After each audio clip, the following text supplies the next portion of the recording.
आज हम लोग पर्यावरण में पारिस्थितिक निकेत पढ़ेंगे। इकोलॉजिकल नीचे।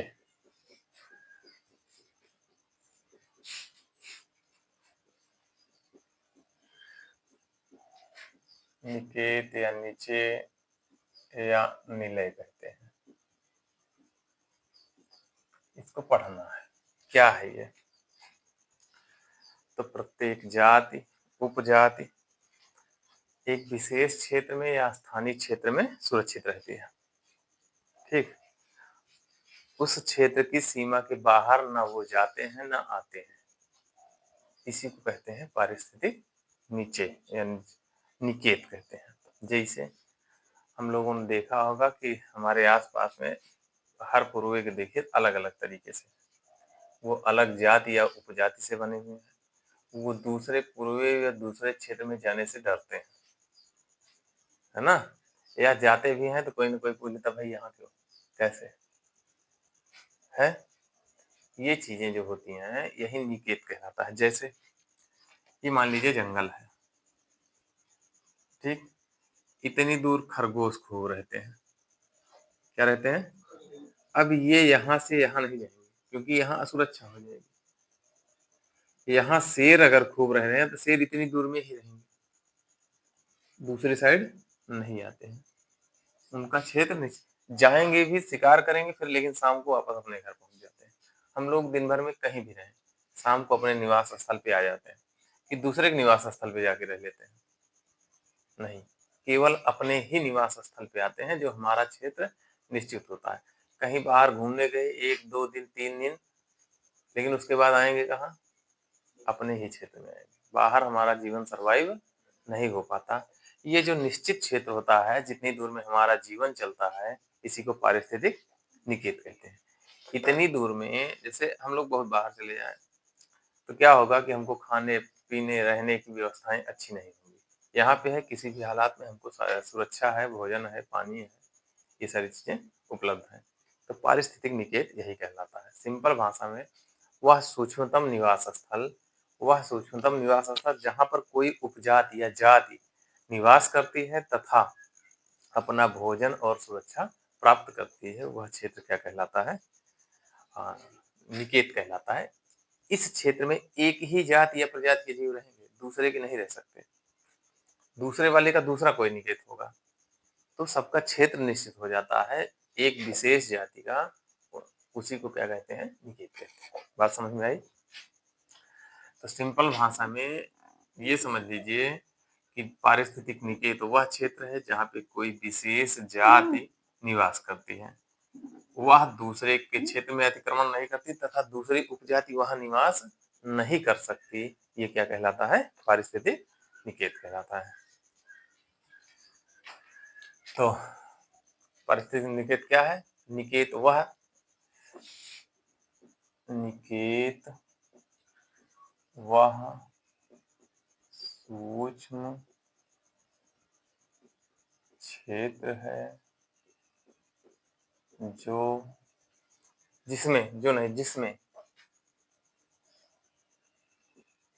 जिसमें एक ही प्रकार के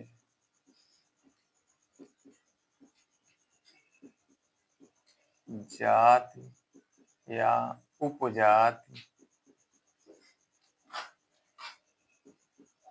निवास करती है। जैसे आप लोगों ने देखा होगा हमारे अपने आस पड़ोस में एक ही जीव ज्यादा दिखता होगा, कि कहीं और जाओगे तो वहां दूसरे जीव ज्यादा दिखते हैं।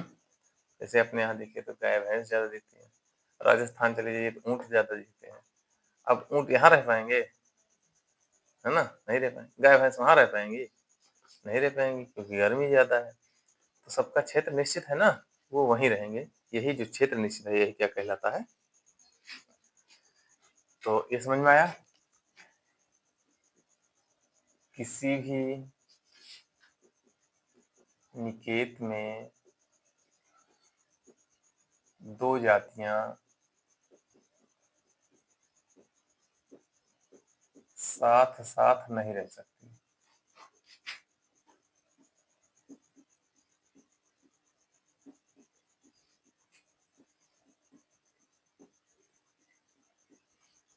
साथ साथ नहीं रह सकती हैं।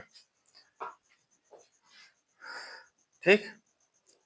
और एक निकेत में रहने वाली जाति दूसरे निकेत की पूरक होती है। ठीक? एक निकेत में रहने वाली जाति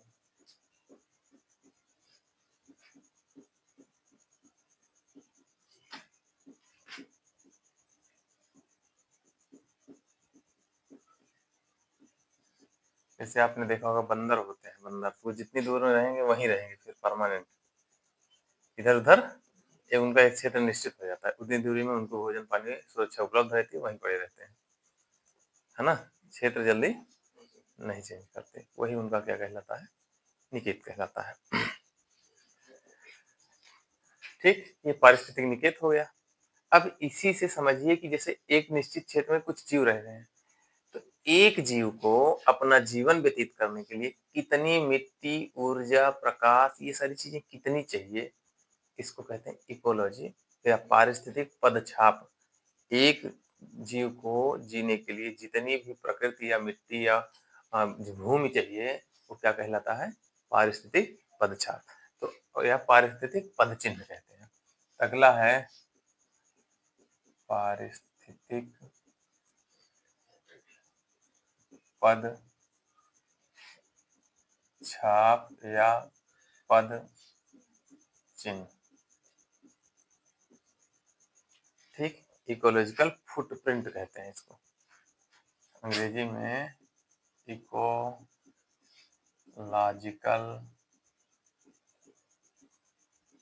फुटप्रिंट इसको बोलते हैं। तो क्या है? सिंपल भाषा में अगर मनुष्य के बारे में देखो तो मानव अपने जीवन काल में पृथ्वी का कितना जो संसाधन है उसका उपभोग करता है, वही क्या कहलाता है? पारिस्थितिक पदछाप कहलाता है। ठीक, या दूसरी भाषा में समझिए, एक नगर है जैसे अमेठी है या कोई नगर है, तो नगर के चारों ओर का वह क्षेत्र या नगर का वह क्षेत्र जहां से उसको भोजन, पानी, सब्जी ये सारी चीजें मिल जाती हैं, उसकी आवश्यकताएं पूरी हो जाती हैं, तथा जो वहां पे प्रदूषण हो रहा है उसको पर्यावरण अवशोषित कर लेता है, उसको क्या कहते हैं? पारिस्थितिक पदछाप। अब देखिए, कोई भी शहर क्या बिना अर्ध गांव के जीवित रह सकता है? नहीं रह सकता। कारण शहर से हमको क्या मिलता है? तो बाजार की वस्तुएं हम शहर से ले लेते हैं। शहर हमसे क्या लेता है? दूध लेता है, सब्जी लेता है, हमसे कार्य लेता है, श्रम बल लेता है, ये सारी चीजें हम उसको देते हैं। वो हमको क्या देता है? सेवा देता है, वस्तुएं उपलब्ध कराता है, बाजार उपलब्ध कराता है, ये सारी चीजें देता है। तो उस निश्चित क्षेत्र का या निश्चित शहर का जीवन उतनी दूर से नहीं चल रहा है, अड़ोस पड़ोस से वो वस्तुओं को ले और दे रहा है। तो वो उतना क्षेत्र जितने क्षेत्र से उसका जीवन आसानी से चले, ठीक है, और उसके द्वारा प्रदूषित या उत्सर्जित गैसें या कचरे को पर्यावरण आसानी से अवशोषित कर ले, उसको कहते हैं पारिस्थितिक पदछाप। आप देखिएगा एक दो चीजें और, अभी एक क्वेश्चन आया था आरओ में, ऊष्मा द्वीप क्या है? वो यही है, जैसे शहर होता है तो आप कभी भी जाइए, देखे होंगे ठंडी या गर्मी में, जो शहर होता है वहां पे शहर के बगल जो गांव होते हैं उनसे वहां का तापमान ज्यादा होता है, 1 2 3 डिग्री सेल्सियस ज्यादा होता है, तो वहां की गैसें फैलेंगी, ऊपर उठेंगी, तो एक गुम्बद टाइप में बनता है, उसी को ऊष्माद्वीप कहते हैं। तो आपने कभी ठंडी में देखिए तो शहर में जाइए तो वहां ठंडी कम पड़ती है, शहर से बाहर आ जाइए ठंडी ज्यादा पड़ती है। ठीक, तो उसकी जो प्रदूषण को अवशोषित करते हैं कहाँ? शहर में पेड़ है नहीं, बाहर वाले जितनी दूर के पेड़ उसके प्रदूषण को अवशोषित करके सामान्य कर देते हैं, वो उसका पारिस्थितिक पदक छाप कहलाता है। ठीक, मामला समझ में आया?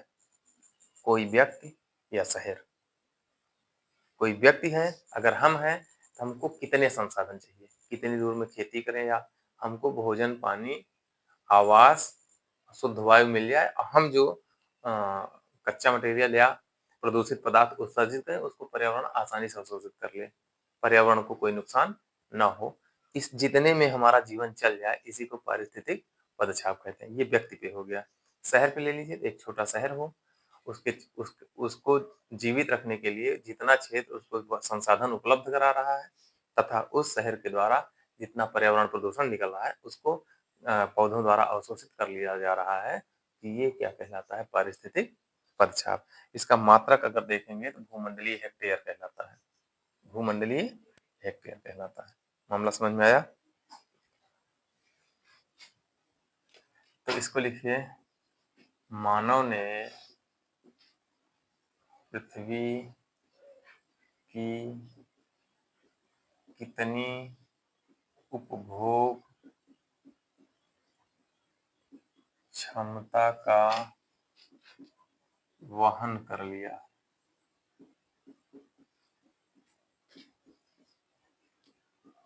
ठीक, हम लोग कितना उपयोग कर चुके हैं। या दूसरी भाषा में समझिए, भूमि का वह क्षेत्र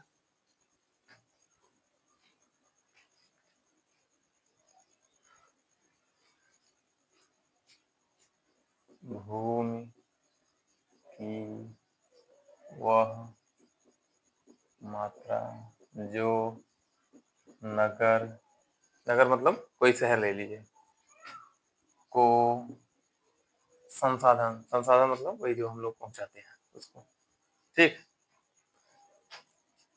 भोजन तथा प्राकृतिक संसाधन उपलब्ध कराता है।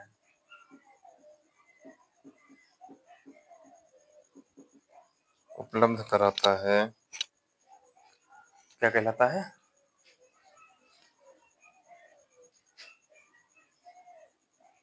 संसाधनों को उपलब्ध कराता है तथा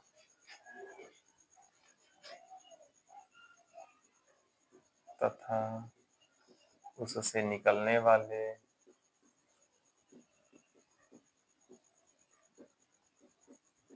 CO2 मतलब कार्बन डाइऑक्साइड को क्या करेगा? अवशोषित करेगा,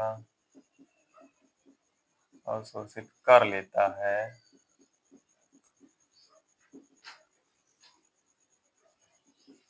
पारिस्थितिक पद छाप कहलाता है।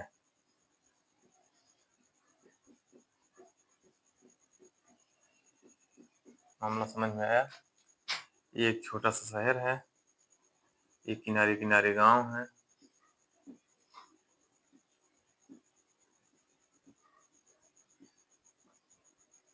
ठीक।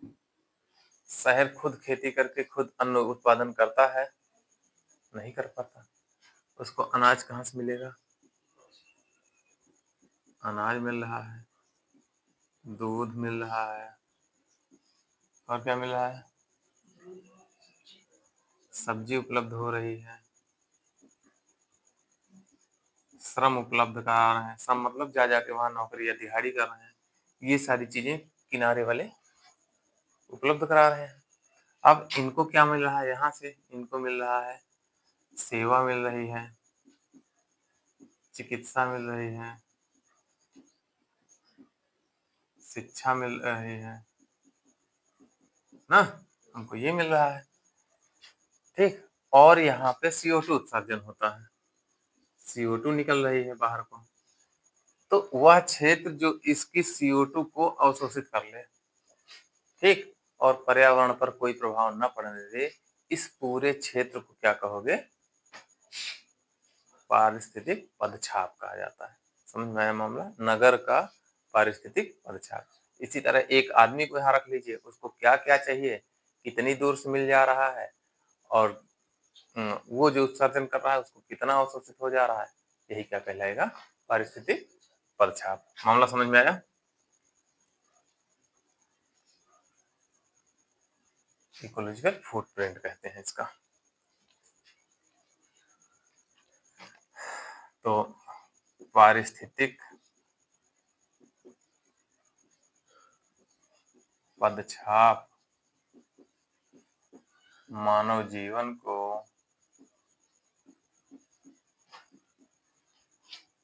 पूर्णतः धारणीय। धारणीय मतलब क्या होता है? सस्टेनेबल या सतत।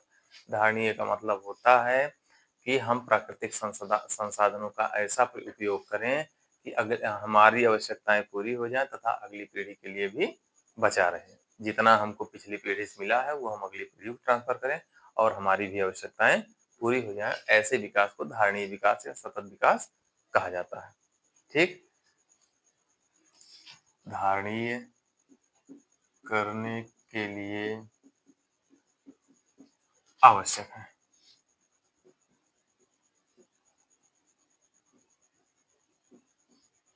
मात्रक अगर देखोगे इसका किसका भूमंडलीय पदछाप का मात्रक अगर देखोगे तो भूमंडलीय हेक्टेयर। ठीक, कितने हेक्टेयर चाहिए एक व्यक्ति को अपना जीवन व्यतीत करने के लिए, धारणीय जीवन व्यतीत करने के लिए? नहीं, इतना खाद डाल के जमीन प्रदूषित कर दीजिए, वायुमंडल प्रदूषित, अगली पीढ़ी को कहाँ से अनाज उत्पन्न होगा? तो धारणीय का मतलब हुआ कि उसको उसी तरीके से बचा के रखिए और अपनी भी आवश्यकताएं पूरी कर लीजिए। ये क्या कहलाता है? पारिस्थितिक पदछाप। ठीक, दो टॉपिक हुए। एक निकेत क्या है? जाति प्रजाति जहाँ एक निश्चित क्षेत्र में रहते हैं तथा अन्य जातियों के लिए पूरक होते हैं, ना अपने क्षेत्र अब इस क्षेत्र का वो कहीं और तंत्र पढ़ना है। पारिस्थितिकी पढ़ रहे थे अभी तक। पारिस्थितिकी को कई पारिस्थितिकी मिला दिया जाए तो क्या बनेगा? तंत्र बनेगा। और इसको नाम दिया था किसने? एजी टांसले ने। पारिस्थितिकी है क्या? तो पारिस्थितिकी वह है जिसमें जीव, उनका वातावरण, उनके जीवन के लिए संसाधन जो होते हैं वो सब उपलब्ध रहते हैं। एक जीव दूसरे जीव पर, एक जीव पर उसका पर्यावरण क्या क्या प्रभाव डालता है, ये जो एक दूसरे का संबंध होता है, यही क्या कहलाता है? पारिस्थितिक तंत्र। ठीक, तो पारिस्थितिक तंत्र का मतलब हुआ कि किसी क्षेत्र में रहने वाले जीव का अन्य जीवों से तथा उसके भौतिक वातावरण, भौतिक में प्रकाश, मिट्टी, वायु, जल ये आ जाएंगे। ठीक, इनके पारस्परिक संबंध और इनके मध्य अंतर क्रिया को ही क्या कहते हैं? पारिस्थितिक तंत्र कहते हैं। ठीक, इतना समझ में आया?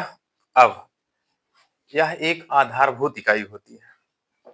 ठीक, अरे आधारभूत मतलब होता है क्रियाशील होते, इसमें कुछ ना कुछ काम होते रहते हैं। कैसे? तो पहले ये जानिए, यह एक आधारभूत क्रियाशील इकाई है। आधारभूत मतलब जड़, इसी इसी पे सब पूरी चीजें टिकी हुई हैं, उसी पे, इसलिए इसको क्या कहते हैं? आधारभूत इकाई कहते हैं। ठीक, क्रियाशील मतलब काम कर रहा है। कैसे? क्रियाशील मतलब इसमें लगातार कुछ क्रियाएं हो रही हैं, कैसे हो रही हैं यही देखना है। तो ये खूब पूछा जाता है। यह एक खुला तंत्र है, उसमें रहता है बंद तंत्र है। जब पूछा जाता है चार ऑप्शन कौन सा गलत है, तो उसमें दिखाते हैं यह एक बंद तंत्र है, नहीं यह एक खुला तंत्र है। तो क्यों खुला है और क्या क्रियाएं हो रहे हैं? क्योंकि इसमें अब देखिए कोई पारिस्थितिक तंत्र है तो उसमें ऊर्जा अंदर आ रही है, सूर्य से प्रकाश अंदर आ रहा है, क्रिया हो रही है और कुछ न कुछ उत्पादन हो रहा है जो बाहर निकल रहा है। जैसे पेड़ पौधों को ऊर्जा मिली, भोजन बनाए खाए पिए, फल फ्रूट देंगे, ये सब ऊर्जा आ रही है प्लस जैव भार उत्पादन हो रहा है। ये क्या कहलाता है? यही खुला तंत्र है। और क्रियाशील है ना, क्योंकि कुछ ना कुछ क्रिया हो रही है तो क्रियाशील है। ठीक, क्योंकि इसमें ऊर्जा ऊर्जा क्या हो रही? आ रही है, ऊर्जा आ रही है। ऊर्जा तथा पदार्थों का संचयन, संचयन मतलब इकट्ठा होना, शामिल होना, तथा बहिर्गमन, बहिर्गमन मतलब बाहर होना,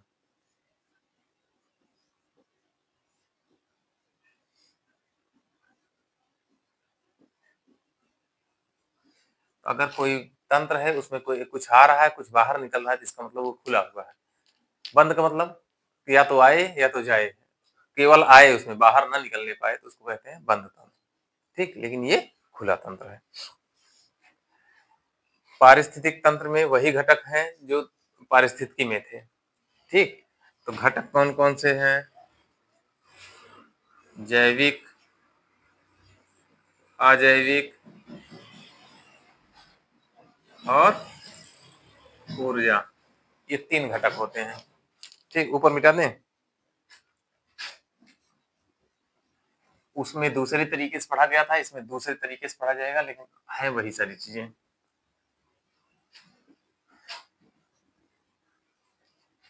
अब जैविक में हम लोग पढ़ेंगे तो जैविक में 2 प्रकार के होंगे। 2 क्या 3 प्रकार कर लीजिए। जैविक में कितने प्रकार के होंगे? जैविक संगठन। तो ऐसे पढ़िए, जैविक। तो आप जानते हैं जिस पृथ्वी पर समस्त ऊर्जा का स्रोत क्या है? सूर्य है। सूर्य से प्रकाश आता है और उसको, सूर्य के प्रकाश ऊर्जा को रासायनिक ऊर्जा में बदलने का काम कौन करता है? पौधे करते हैं।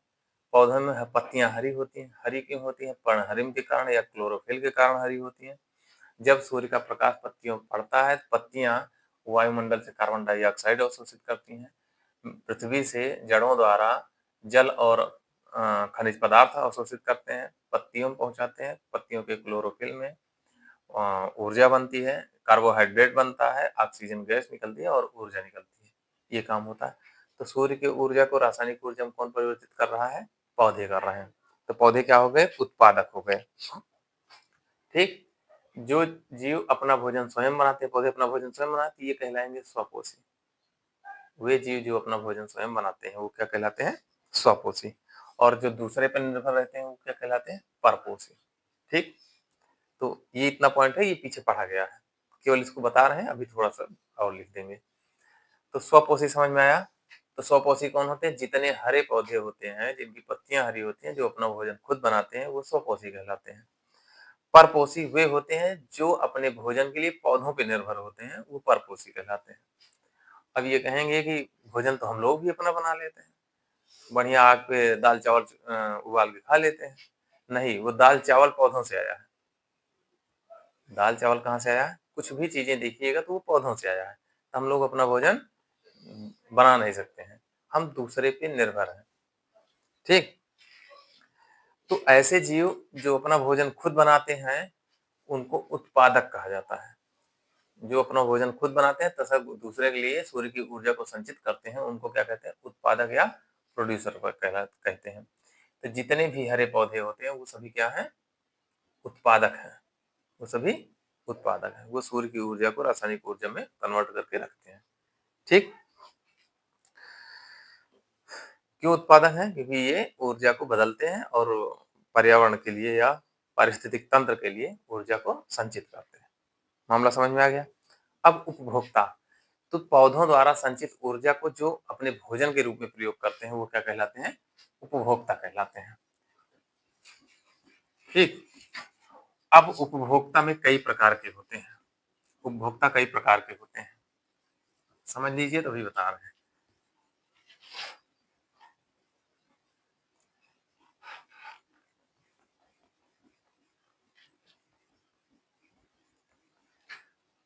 तो जैसे हरे पौधे हैं, ये क्या है? उत्पादक है। ठीक, भोजन का निर्माण कर रहे हैं हरे पौधे।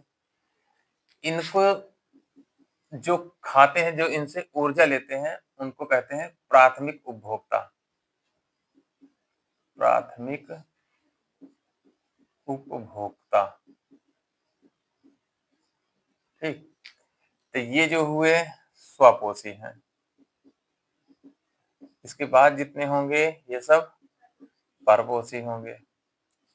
ठीक, हरे पौधों को जो भोजन कर रहे, उनसे ऊर्जा प्राप्त कर रहे हैं, उसको प्राथमिक उपभोक्ता या शाकाहारी कहते हो। जो केवल हरे पौधों को खाते हैं उनको क्या कहते हो? जैसे बकरी, गाय, भैंस ना, ये शाकाहारी है। वे वे जीव जो इनको भोजन ग्रहण करते हैं, इनसे प्राथमिक उपभोक्ता को, ठीक, इनको कहते हैं द्वितीयक उपभोक्ता।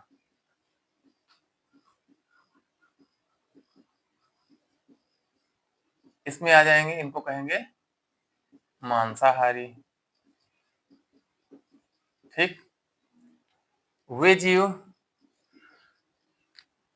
जो इनको इनको इनको सबको खाते हैं, वो तृतीयक उपभोक्ता कहलाएंगे या उच्च उपभोक्ता कहलाएंगे। तृतीयक ना लिख के उच्च उपभोक्ता, और इनको कहेंगे सर्वाहारी। समझ में आ रहा है? तो पौधे इस धरती पे ऊर्जा के उत्पादक हैं, प्रोड्यूसर हैं, और सभी क्या हैं? परपोषी हैं या उन पर निर्भर होते हैं। शाकाहारी, मांसाहारी, सर्वाहारी, ये समझ में आया, ठीक। अब इसको पहले इतना नोट करिए, बताएं। ये समझ में आ गई बात, इसको क्रमबद्ध करते हैं।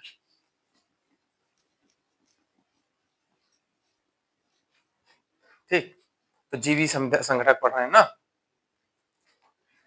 तो पृथ्वी पर समस्त ऊर्जा का स्रोत क्या है?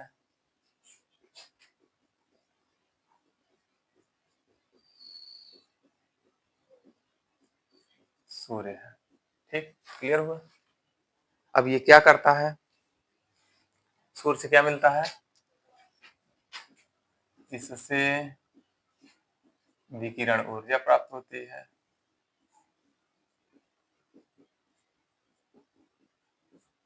ठीक। विकिरण ऊर्जा से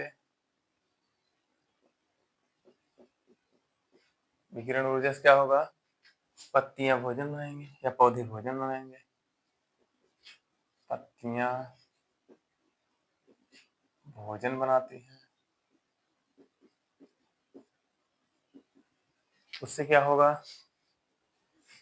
सूर्य की ऊर्जा किसमें? रासायनिक ऊर्जा में परिवर्तित हो जाएगी, ठीक, बनाती है, जिससे सौर ऊर्जा रासायनिक ऊर्जा में परिवर्तित। समझ में आ रहा है कैसे क्रमबद्ध हो रहा है? रासायनिक ऊर्जा में परिवर्तित हो गया, हो गया। अब स्वपोषी, तो जो जीव अपना भोजन स्वयं बनाते हैं,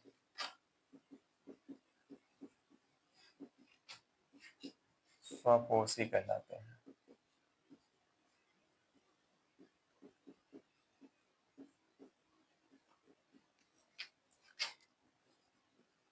परपोषी, जो जीव वे जीव जो भोजन हेतु परपोषियों पर स्वपोषियों पर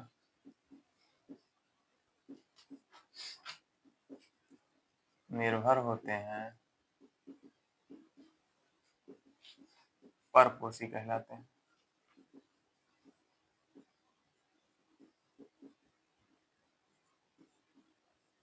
इसमें हो जाएगा पौधे, हरे पौधे, हाँ, हरे पौधे, और इसमें अन्य जंतु आ जाएंगे।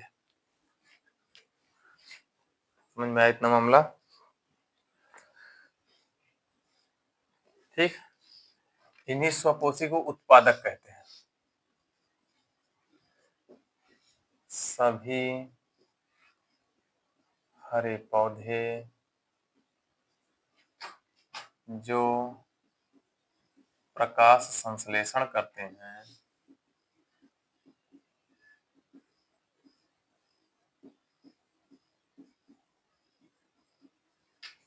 सभी हरे पौधे जो प्रकाश संश्लेषण करते हैं, उत्पादक कहलाते हैं।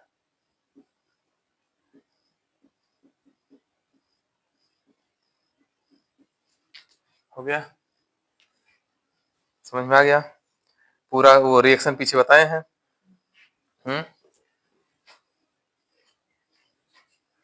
ठीक, ये क्या करते हैं, संपूर्ण पारिस्थितिकी के लिए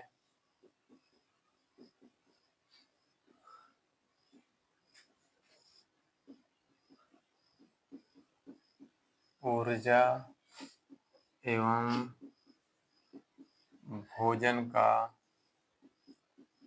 संचयन करते हैं।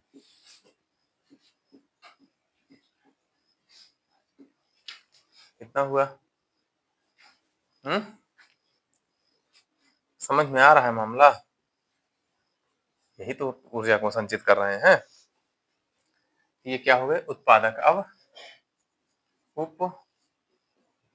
उपभोक्ता, जो इनसे बनाए गए भोजन को खुद ग्रहण करते हैं वो उपभोक्ता कहलाते हैं। या ऐसे जीव जो अपने भोजन हेतु प्राथमिक उत्पादकों पर निर्भर होते हैं, उपभोक्ता कहलाते हैं। तो वे जीवधारी जो अपना भोजन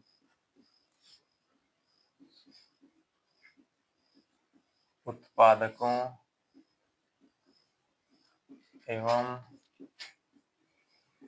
अन्य जीवधारी से प्राप्त करते हैं,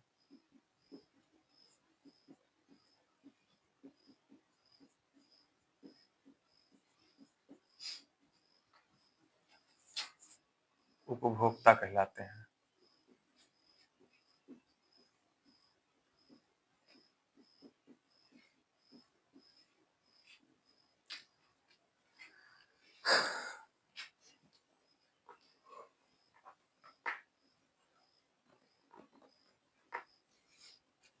हो गया इतना?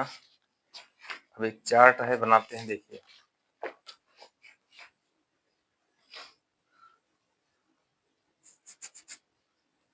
तो पहला प्राथमिक उपभोक्ता देखते हैं। उपभोक्ता कई प्रकार के होते हैं। प्राथमिक उपभोक्ता, तो ये क्या करते हैं, ये शाकाहारी है, मतलब हरे पौधों को खाते हैं। ठीक, तो प्राथमिक उपभोक्ता इनको कहते हैं शाकाहारी। ठीक, हरे पौधों को ग्रहण करने वाले। ठीक, तो इसमें क्या आ जाएगी, बकरी, गाय, ये सारी चीजें जो हरे पौधों को खाते हैं उनको क्या कहेंगे, प्राथमिक उपभोक्ता शाकाहारी। इसमें द्वितीयक उपभोक्ताएं, इसमें कौन हो जाएगा, मांसाहारी। ये क्या करेंगे, ये शाकाहारियों को भोजन के रूप में ग्रहण करेंगे। ठीक, ये शाकाहारी और प्राथमिक नहीं, शाकाहारी प्लस उत्पादक को भी ये खा सकते हैं। ठीक है, तो तीसरी श्रेणी के उपभोक्ता इनको और शाकाहारी और उत्पादक को खाते हैं, को भोजन के रूप में ग्रहण करते हैं। तो कौन आ जाएगा इसमें, शेर उच्च मांसाहारी है, शेर थोड़ी आ जाएगा अभी। तो मेढक, मेढक देखिए, तो जो टिड्डा होता है, टिड्डा घास को खाता है, मेढक टिड्डे को खा जाएगा। ये द्वितीयक हुआ। अब सांप बता दोगे, सांप तृतीयक, सांप मेढक को खा रहा है, समझे? फिर सांप बता दोगे तो बाज आ जाएगा, बाज सांप को खा रहा है, वो चतुर्थ आ जाएगा, उच्च आ जाएगा। तो क्रमबद्ध रूप से केवल इनको खाता हूं। ठीक, तो मेंढक बिल्ली, छिपकली, छिपकली को देखे हो, ये खाते रहते हैं ना। और भेड़िया, भेड़िया जानते हो? हाँ, तो ये सारी चीजें, ये प्राथमिक उपभोक्ता हो गए, द्वितीयक हो गए, तृतीयक।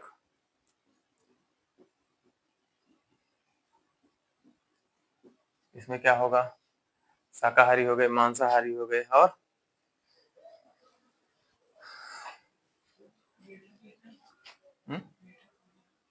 मेढक। ये प्राथमिक एवं इन दोनों को, ठीक है, द्वितीयक उपभोक्ता को भोजन के रूप में ग्रहण करते हैं।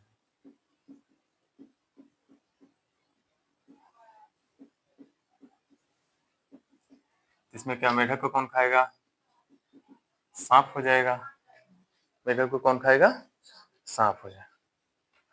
फिर बाज, गिद्ध, शेर, भालू, ये सब कौन किस में आ जाएंगे? तृतीय उपभोक्ता में।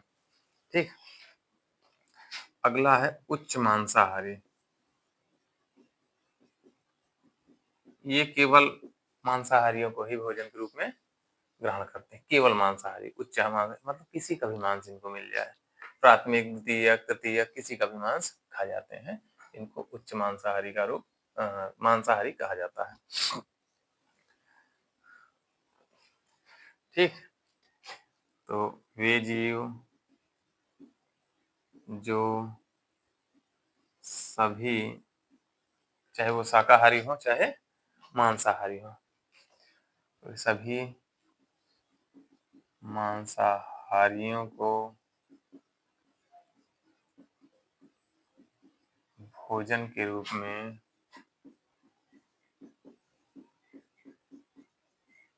ग्रहण करते हैं। उदाहरण क्या हो जाएगा? शेर, शेर, चीता, जगुआर, ये जीव जो होंगे ये मांस के को ही केवल खाते हैं, तो ये आ जाएंगे। लोमड़ी को देखिए, लोमड़ी को, और बाज, ये सब उच्च मांसाहारी के वर्ग में आते हैं।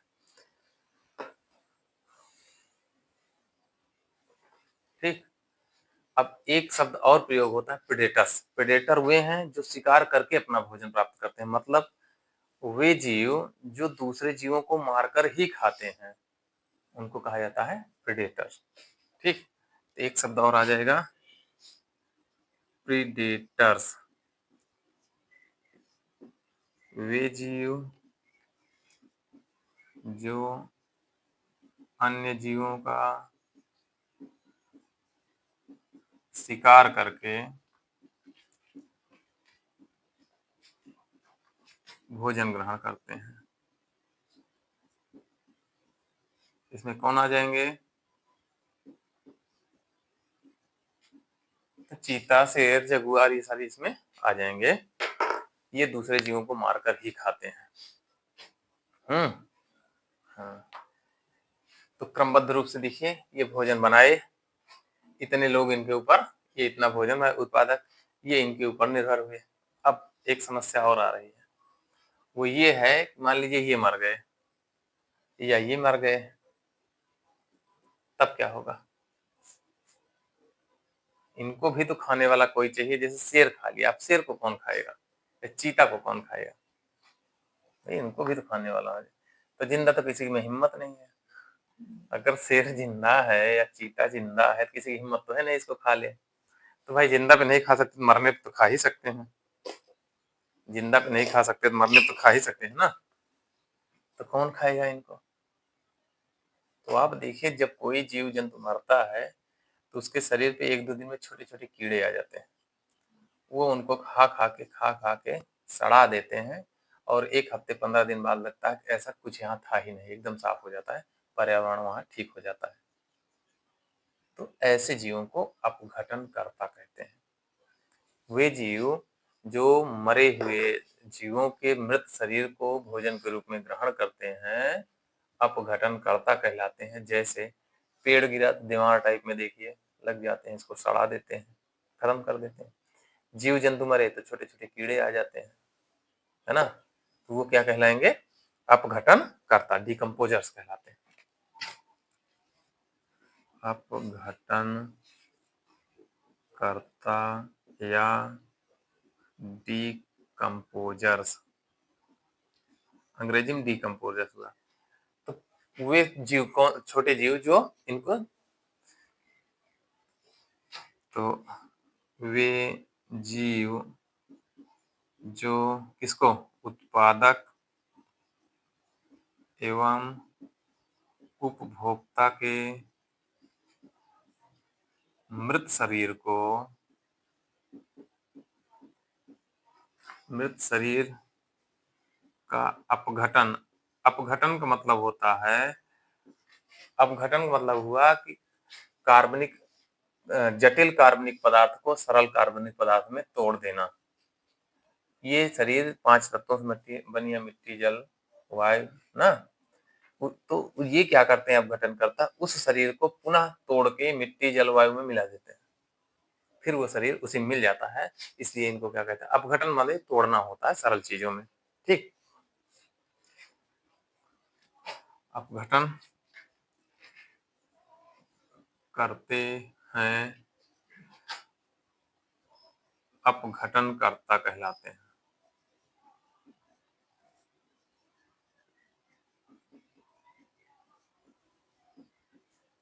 अपघटनकर्ता कहलाते हैं। जैसे इनको और एक चीज कहोगे, इन्हें किस पे जीवित रह रहे हैं, मृत शरीर पे, इनको मृतजीवी कहते हो, इन्हें मृतोपजीवी भी कहा जाता है। उदाहरण क्या होगा, तो जीवाणु, ठीक है, जितने जीवाणु होते हैं ये इसमें आ जाएंगे।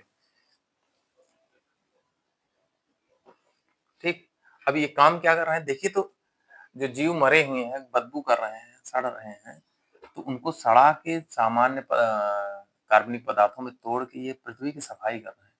अगर सोचिए कि कोई जीव मर गया और यही कीड़े ना हो, उसको जल्दी से खा के खत्म ना करे, तो कितने दिन वो सड़ेगा, कितने दिन बदबू करेगा, कितने दिन पर्यावरण प्रदूषित करेगा। लेकिन ये कीड़े जल्दी जल्दी उसको खा के जल्दी खत्म कर देते हैं। अगर ये न खत्म कर पाए तो क्या होगा, काफी दिन बदबू रहेगी, प्रदूषित रहेगा ना। इनको इसीलिए क्या कहते हैं, प्रकृति का सफाई कर्मी कहा जाता है या मेहतर कहा जाता है। अपघटनकर्ताओं को प्रकृति का सफाई कर्मी या मेहतर भी कहा जाता है। क्यों? क्योंकि ये सड़े गले चीजों को सड़ा के प्रकृति को साफ करने का काम करते हैं। तो ये प्रकृति को साफ करने का कार्य करते हैं।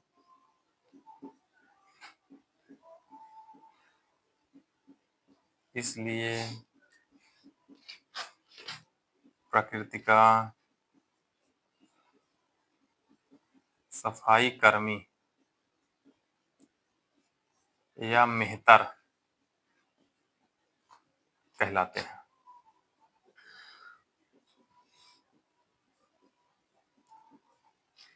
समझ में आया इतना?